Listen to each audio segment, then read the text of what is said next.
Hi, I'm Daniel, I'm a sleep physician, and if you have insomnia, this channel is for you. Today, we're going to talk about dehydration, vitamin D deficiency, and how they may or may not affect sleep. Hi there, hope you're doing good. It is Friday, and it's almost the weekend. Hope you're going to have a good one. And I want to thank, was it Highfield Invest? I think it's Chad actually, for this request. And before we start talking about dehydration and vitamin D deficiency, I really appreciate every single comment, every email, so thank you for that. Now, that said, I always feel a little bit like I'm letting people down when I talk about certain topics. People often ask me about, or have asked me about, like, how does diet, how does particular food item affect sleep, etc. And I believe oftentimes those questions come from a place of, I hope this is the reason I can't sleep, and if I can do something about that, I will sleep better, which most of the time is kind of like not the right path. But that said, let's talk about these things. So first of all, dehydration. How can being dehydrated affect your sleep? And here's my thoughts, my beliefs on this topic is the following: that our body, of course, needs fluid and food. It needs that to function. Therefore, when we're not having enough of that, when we're dehydrated or hungry for that matter, that kind of trigger us into this, like it sends signals to us that you got to do something about it. You need some water. It kind of increases our arousal level, it nudges us to do something. So if you are going to bed and you're really thirsty, then that becomes a conflict. Part of you your brain wants to sleep, wants to transition into sleep, but another part of the brain is like, wait a minute, you need to drink. So I definitely think if somebody's dehydrated, that could produce a scenario where it's hard for you to fall asleep, and you may also wake up when your body's kind of urging you to get water. Now, is this why you have trouble sleeping? Well, on any given night, yes, it could be, but is it the reason that you have kind of chronic insomnia, that it takes a long time for you to fall asleep, you're tossing and turning, you don't know what's going on, you've tried all kinds of things? I don't believe that, no. I believe that it is obvious. I believe that if dehydration is driving your trouble sleeping, it is obvious. And you just drink, you fall asleep, and you sleep good. So I think the key to knowing if dehydration is the cause is, it shouldn't even be like a question. It should be pretty obvious if that is the root cause for your trouble sleeping, in my opinion. And then vitamin D deficiency. I want to say the following, that I see a lot of patients who are being diagnosed with vitamin D deficiency primarily because of like fatigue, lack of energy, and are given supplementation for that.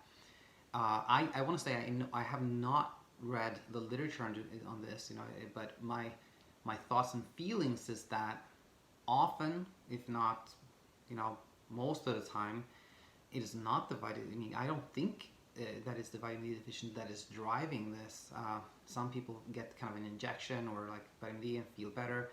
Was it truly that they had a vitamin D deficiency and they felt better? Maybe. Was it kind of the belief that's going to help? Maybe, I don't know.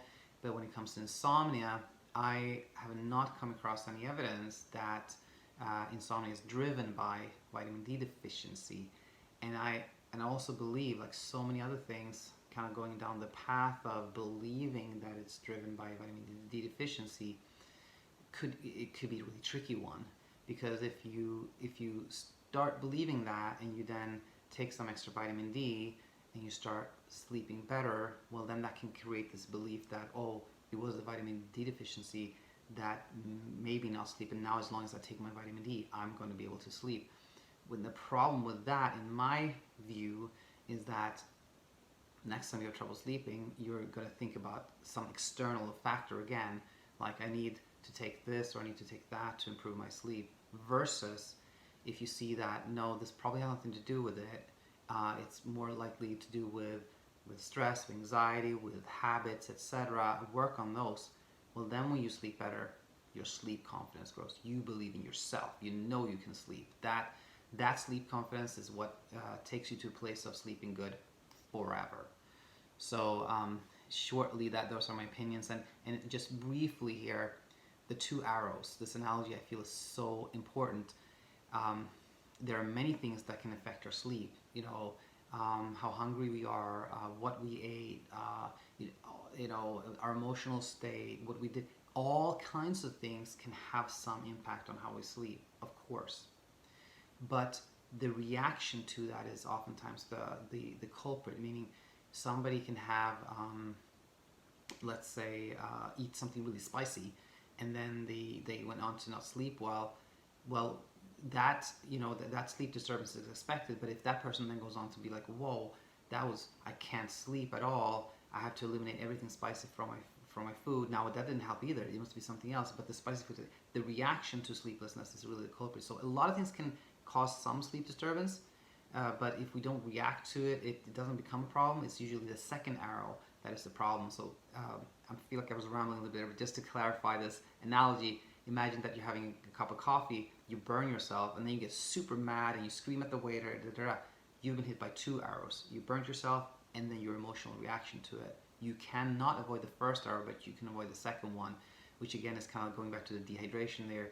You may not, in some cases, be able to avoid the dehydration, but you can avoid kind of an excessive reaction to sleeplessness.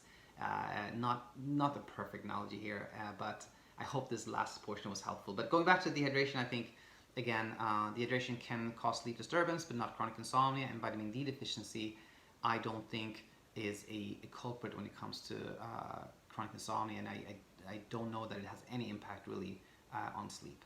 So hope this is helpful. Anyone out there with a question, leave a comment, send me an email, or I'm gonna start doing this on Monday. I'm gonna do I'm gonna be live here on Facebook. What am I saying? Live here on YouTube. I usually do it on Facebook, but I'm gonna start being live on YouTube. So if you ever see me live, please send a question, and I'm gonna try to transition to Mondays and Thursdays, just being live and asking questions and answering questions. So that said, hope you have a super nice weekend, and I'll have you back here on Monday. Bye bye.